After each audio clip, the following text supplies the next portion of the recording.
Shalom Bapak Ibu Saudara-saudaraku yang dikasihi Yesus Kristus. Senang sekali masih kita bertemu di akhir pekan ini.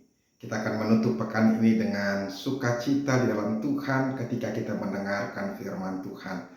Karena kita tahu ketika kita terus bersama dengan Tuhan dan berjalan dengan Tuhan, maka hidup kita penuh dengan kesempurnaan dan sukacita. Amin. Firman Tuhan yang menjadi renungan bagi kita hari ini yaitu yang terambil dari Mazmur pasal yang ke-6 ayat yang ke-9. Tetapi sebelum kita mendengarkan firman Tuhan, marilah terlebih dulu kita berdoa. Kasih karunia dan damai sejahtera dari Allah Bapa dan dari anaknya Tuhan Yesus Kristus, itulah yang menyertai hati dan pikiranmu sekalian. Amin. Mazmur 6 ayat yang ke-9 dikatakan demikian. Menjauhlah daripadaku kamu sekalian yang melakukan kejahatan, sebab Tuhan telah mendengar tangisku. Demikianlah firman Tuhan. Bapak Ibu Saudara-saudaraku yang dikasihi Yesus Kristus, firman Tuhan ini adalah bagian doa di dalam pergumulan dalam kehidupan pemazmur. Tentunya kita setiap orang memiliki pergumulan sama seperti pemazmur. Dan juga kita menyadari bahwa pergumulan itu bagian daripada kesalahan-kesalahan kita dan bagian daripada dosa-dosa kita. Sebenarnya kalau dibilang pergumulan, ya memang kita harus menggumuli. Tetapi kalau memang karena dosa, itu bagian yang harus kita sesali dan kita harus sadari. Dan kalaupun Tuhan menghukum kita, kita layak dihukum. Sama seperti pemazmur ketika ini. Dia merasakan apa yang terjadi, pergumulan yang terjadi dalam kehidupannya adalah bagian daripada kejahatan dan dosa-dosanya. Walaupun di tengah-tengah situasi yang seperti ini, kita juga harus menyadari bahwa setiap orang bisa saja jatuh ke dalam dosa. Jatuh ke dalam dosa bukan tinggal dalam dosa. Itu bedanya orang Kristen. Orang Kristen bisa jatuh ke dalam dosa, tetapi bukan tinggal di dalam dosa. Tinggal di dalam dosa berarti kita hidup di dalam dosa dan menikmati hidup di dalam dosa itu. Kalau jatuh di dalam dosa berarti memang karena sesuatu. Baik itu karena keinginan daging kita, karena pencobaan yang terjadi, karena penyesatan yang terjadi dalam kehidupan kita, kita bisa jatuh ke dalam dosa. Nah, sekarang yang menjadi persoalan kepada kita, bagaimanakah sebagai orang Kristen kita menghadapi kejatuhan kita ke dalam dosa dan apa yang harus kita lakukan ketika kita menghadapi pergumulan-pergumulan kita. Dari ini kita mau memetik paling tidak ada 3 hal atau 3 poin yang mau disampaikan oleh Raja Daud sebagai pemazmur di sini. Yang pertama, saudara-saudara, berseru dan datang kepada Tuhan. Ini yang mau disampaikan oleh firman Tuhan bagi kita, terlebih kepada pemazmur. Berseru dan datang kepada Tuhan. Di tengah-tengah persoalan, di tengah-tengah pergumulan kita, kita harus berseru kepada Tuhan dan kita boleh datang ke hadapannya. Seberat apapun pergumulan kita, hanya dalam Tuhanlah kita mendapatkan kelegaan. Jadi makanya saudara-saudara, justru ketika kita mengalami pergumulan dan mengalami banyak persoalan, kita harus datang kepada Tuhan supaya Tuhan yang akan memberikan kelegaan. Dia akan membantu kita. Ketika kita jatuh ke dalam dosa dan mengalami pergumulan kita, bukan justru kita lari dari Tuhan, bukan. Justru kita harus semakin datang kepada Tuhan dan berseru kepada Tuhan, menyadari segala kekurangan-kekurangan kita dan mohon ampun kepada Tuhan. Itu yang harus dilakukan, bukan semakin jauh. Ada orang yang diajak untuk melakukan perjamuan kudus, dia katakan jangan. Ya, dia katakan nanti pasti akan terjadi sesuatu yang luar biasa kalau saya datang ke gereja.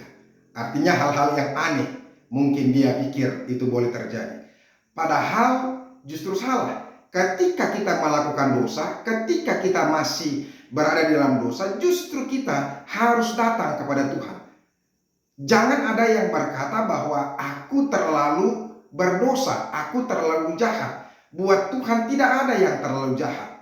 Sebab manusia semuanya adalah orang yang berdosa. Satu kejahatan dan dua kejahatan atau 1000 kejahatan sama saja di hadapan Tuhan. Makanya saudara-saudara, kita membutuhkan Tuhan untuk supaya memberikan kelegaan kepada kita. Artinya Tuhan tidak menjanjikan bahwa hidup itu selalu mulus, aman, tanpa masalah dan pergumulan. Namun Dia berjanji tidak akan membiarkan umatnya dicobai melebihi kekuatannya. Dan sama seperti kata Rasul Paulus, Dia akan memberikan jalan keluar. Makanya datang kepada Tuhan. Itu yang pertama saudara-saudara. Supaya ketika kita mengalami pergumulan, justru kita semakin mendekat kepada Tuhan. Itu. Yang kedua saudara-saudara, kita harus merendahkan diri, meminta belas kasihan dan pengampunan Tuhan. Jadi jangan ketika kita melakukan dosa justru kita menyombongkan diri. Hati-hati. Iblis selalu memperdayakan kita, ya, supaya kita ketika kita jatuh ke dalam dosa tidak menyadari dosa kita. Bahkan kita sombong dan angkuh. Kadang-kadang kita bingung ya melihatnya, mendengarnya. Masakah orang yang berdosa masih bisa angkuh, bisa sombong? Saudara-saudaraku, justru itulah kekuatan iblis. Iblis justru memakai hati dan pikiran kita ketika kita melakukan dosa, kita tidak menyadari apa yang kita lakukan. Sehingga kita semakin sombong di dalam dosa kita. Kita tidak menyadari apa yang sudah kita lakukan, justru sedang membawa kita kepada kehancuran. Tapi karena iblis memberikan pikiran-pikiran yang membuat kita menjadi tidak menyadari diri kita, maka kita justru semakin angkuh di hadapan Tuhan. Makanya kalau ketika kita bergumul dalam pergumulan kita dan pencobaan kita justru harus mengarahkan diri kita untuk mengevaluasi diri, untuk membentuk diri lebih baik, supaya kita menyadari diri dulu karena dosa-dosa kita, supaya karena itu maka Tuhan juga akan mendengarkan kita. Itu yang kedua. Jadi makanya semakin merendahkan diri. Kalau kita jatuh ke dalam dosa, sadari dirimu, sadari dosa-dosamu. Itu yang disampaikan oleh pemazmur ketika itu. Makanya dia katakan tadi dari mulai ayat yang kedua, ya. Tuhan janganlah menghukum aku dalam murka-Mu, dan janganlah mengajar aku dalam kepanasan amarah-Mu.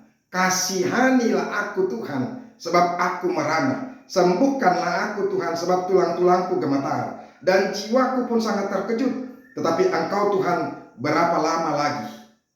Itu. Jadi artinya kita harus datang ke hadapan Tuhan dan merendahkan diri. Ya, jangan sampai lagi justru menyombongkan diri. Nah, itulah yang kedua. Yang ketiga saudara-saudara, percaya penuh kepada pertolongan Tuhan. Kita harus meyakini bahwa Tuhan pasti akan menolong kita. Tuhan pasti akan melepaskan kita dari setiap pergumulan-pergumulan kita. Maka di situ kita akan mendengar bahwa Tuhan sedang melepaskan kita. Itu makanya kesaksian firman Tuhan buat kita hari ini. Sebab Tuhan telah mendengar tangisku, maka Dia bersuka cita. Ya, oleh karena itu, dengan ketika dia boleh hidup diberkati Tuhan, dia berkata kepada setiap hal-hal yang jahat, menjauhlah daripadaku kamu sekalian yang melakukan kejahatan. Jadi orang-orang yang sudah dipulihkan Tuhan, hendaklah menjauhkan diri dari kejahatan dan dosa. Semoga firman Tuhan ini memberkati kita. Amin. Terima kasih Tuhan untuk firman-Mu yang boleh kami dengarkan. Berkatilah itu. Dan jadikan kami terus untuk menyadari diri kami ketika kami mengalami pergumulan dan beban yang berat. Biarlah Tuhan kami menyadari diri di hadapan Tuhan dan merendahkan diri dan datang bermohon ampun kepada-Mu. Terima kasih Yesus. Amin. Bapak Ibu saudara-saudara, kita sudah dengarkan firman Tuhan. Mari kita datang ke hadapan Tuhan dengan segenap pergumulan-pergumulan kita di dalam doa kita. Jangan lepas dari doa, sebab Tuhan itu sejauh dari doa. Tuhan Yesus memberkati. Sampai ketemu hari Senin. Besok mari kita beribadah, baik di rumah maupun di gereja. Tuhan Yesus memberkati. Salam.